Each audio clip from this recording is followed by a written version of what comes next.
Okay, how are we going to reclaim? How are we going to get back our integrity? If part of keeping the church erosion-free is to change at the very first sign of any erosion, how are we going to keep from our losing integrity, both individually and collectively? What needs to happen? Well, let's let God give us the answer.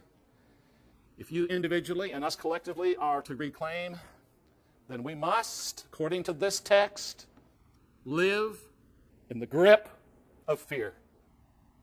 That's the solution. The text says that when God addressed this lack of integrity, that great fear fell upon the church and all who heard of it. Fear. Fear. Are you afraid to lose your integrity?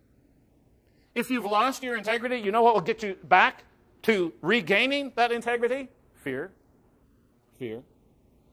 Let's explain this a little bit. Most of us struggle with knowing how this concept of fearing God ought to come to fruition. How does it have actual application? Interesting, phobos is that Greek word for fear, but phobos is also the god of terror in Greek mythology. His Roman counterpart is named Timer, and again, both of these deities in mythology represent fear, and primarily their appearance happens during battle or war. In other words, when these mythological gods are referenced in the world that is hearing about the death of Ananias and Sapphira, most people think of these gods of fear and battle, wartime. Now let me just ask this question. How does fear or terror affect those who are engaged in battle? What does fear do when you're on the battlefront? Now, this is all supposition on my part because I haven't ever been there. Some of you maybe have been, and you may want to take issue. You can corner me later. But I think one way it obviously affects is some people decide to run. You know, we've got the retreaters. And that is such an unacceptable response of fear that you will be court-martialed, you will be tried. In more heated battles, you're likely to be shot in the back by your own men if you allow fear to do that. So, you know, that's not an acceptable thing to do with the fear of battle. So what is?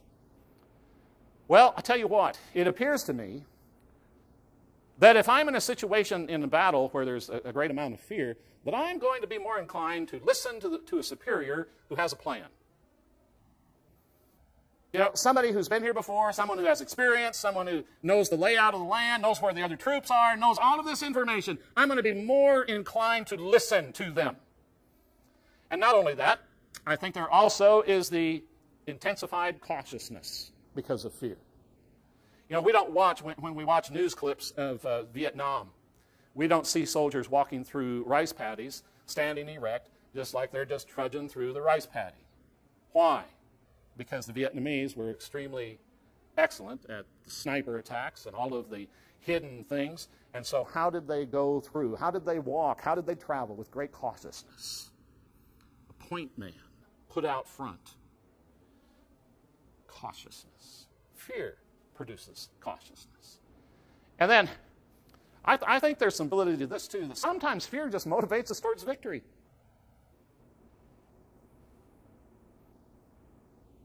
The last scene of Braveheart, William Wallace. Fear just motivated him to victory.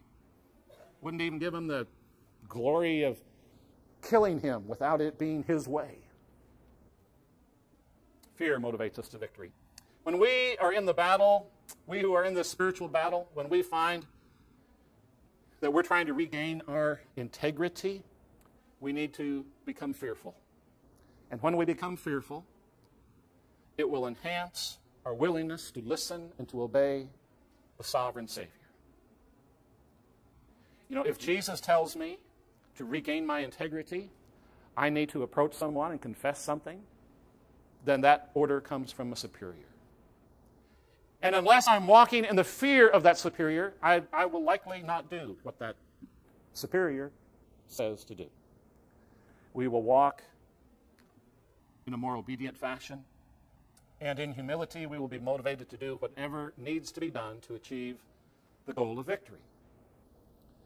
Now, this is the kind of fear that fell upon the entire church when they witnessed the result of a loss of integrity.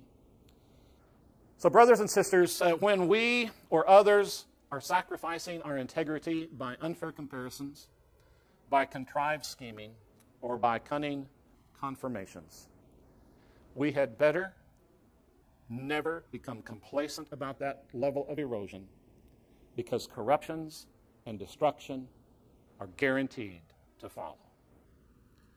The very first erosion in the church is when the people lost their integrity. We need to become obsessed